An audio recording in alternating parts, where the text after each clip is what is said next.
नमस्कार. मी अभिषेक कृष्णराव दळे. मी पुणे स्वामी भक्ताचा एक भाग असल्या कारणाने गेल्या 15-16 वर्षांपासून आम्ही पुणेकर स्वामी भक्त सर्व पदयात्रींना 2 दिवसाची सेवा देत असतो. पुण्यात इथे दत्ताश्रम म्हणून एक उपासना स्थान आहे आमचं. त्याची सेवा कार्य आम्ही सर्व स्वामी भक्त म्हणून करत असतो. तर मला एक छोटासा अनुभव सर्वांना सांगायचा आहे,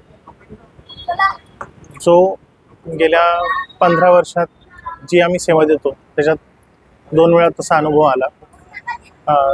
आत्ताचे स्वामी सुमंताश्रमजी महाराज आणि आधीचे श्री आठले सर असताना आम्ही जी पदयात्रेची सेवा देत होतो, तर पुण्यातून बऱ्याचशा पायी दिंडी जात असतात. तर मंडई ते अक्कलकोट अशी एक पायी दिंडी जात असते. ती आपल्याबरोबर 1 दिवस अगोदर जाते. ही गोष्ट आहे साधारणतः 2011 ते 2015च्या दरम्यानची. 2015च्या दरम्यानची ही गोष्ट आहे. ती पायी दिंडी जात असताना त्या पायी दिंडीचा प्रवास डाव्या बाजूने होत असतो आणि एक अतिशय विचित्र घटना त्या दिंडीत घडली. म्हणजे 2 स्वामी भक्त ते सोलापूर हायवेला अपघाती त्यांचा मृत्यू झाला. तर त्याच्या दुसऱ्या दिवशी बरोबर आपली पदयात्रा त्याच रोडनी जात असताना सद्गुरूंनी इथे मांजरीजवळ कृषी विद्यालय म्हणून आहे, तिथं आपण दुपारचा मुक्काम होता. त्यावेळेस सद्गुरूंनी त्या सर्व पदयात्रींना, जवळजवळ 100 ते 125 पदयात्री होते, आणि त्या सर्व पदयात्रींना एकच सूचना दिली की तुम्ही उजवी बाजू ही सोडायची नाही. कारण की आजपर्यंत आपल्या पदयात्रेमध्ये अशी कुठलीच घटना घडली नाही जी काही गालबोट लागेल या पदयात्रेला. तर ती घटना घडू नये म्हणून तुम्ही उजवी बाजू अजिबात सोडायची नाही.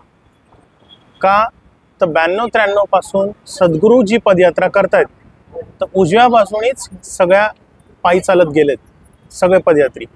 ते कधीच डावी बाजू धरून पायी चालत नाही, कारण की उजवं हे सिद्ध मानल्या गेले. आणि ही उजवी बाजू नामस्मरणाने दिगंबराच्या गजराने ही बाजू सिद्ध झाली आहे. त्यामुळे जे अतृप्त आत्मे असतात हायवेवर, आपल्याला जे त्रास देतात अशा अतृप्त आत्मे, त्या त्रासापासून आपल्याला ती उजवी बाजू मुक्त करते, सेफ ठेवते.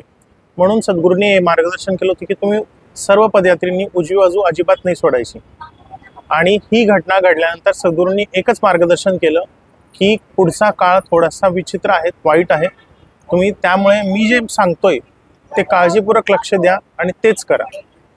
तेव्हापासून आमचा हा अनुभव आहे की आम्ही सर्व पदयात्रींना उजव्या बाजूलाच ठेवून, भले कितीही ट्रॅफिक असो, काही असो, त्यांचं पुणे 2 दिवसाचं जे पदयात्रेचं नियोजन असतं ते उजव्या बाजूनेच ठेवतो. अजून एक तसाच अनुभव घडला होता एक ते 12-13च्याच दरम्यान, 2012-13च्या दरम्यान. हडपसरला ज्यावेळेस पदयात्रा येते त्यावेळेस अग्निहोत्राच्या आधी सद्गुरूंनी, अग्निहोत्र झाल्यानंतर सद्गुरूंनी एकच सांगितलं की इथून पुढे जायचं नाही. त्यांना काय ट्रान्समध्ये जाणवलं हे अजून पण आम्हाला त्याचं क्लिअर झालेलं नाही, पण सद्गुरूंनी एकच सांगितलं होतं की पुढं तसंच एक संकट आहे, त्यामुळे तुम्ही आता कुणीच पुढे जायचं नाही. अग्निहोत्र झाल्यानंतर साधारणतः सर्व पदयात्री फक्त 10 ते 15 मिनटं बसतात. पण त्या दिवशी पदयात्रा चालत असताना अग्निहोत्र झालं आमचं जवळजवळ RTO ऑफिसच्या अलीकडे, आणि सद्गुरूंनी आम्हाला 2 ते 2.5 तास तिथंच थांबवून ठेवलं. सर्व पुणेकर स्वामी भक्तांना सांगितलं की तुम्ही नियोजन इथेच करा रात्रीच्या मुक्कामाचं, मी इथून हलणार नाही.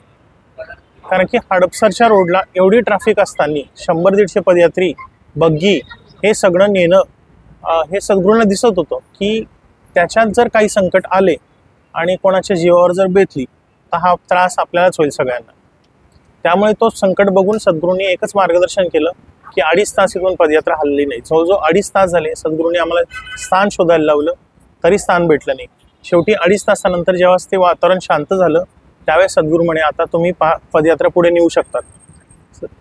त्या दिवशी रात्री मुक्कामाच्या ठिकाणी साधारणतः 10 ते 10:15 वाजता रात्री मुक्कामाच्या ठिकाणी पोचली होती, जी अग्निहोत्राच्या वेळेस पोचती पदयात्रा. तसे हे 2 खूप स्ट्रॉंग अनुभव ज्याला म्हणतो आपण, ते असे आले आहेत आम्हाला पुणेकर सगळ्या स्वामी भक्तांना. धन्यवाद. थोडं गडबड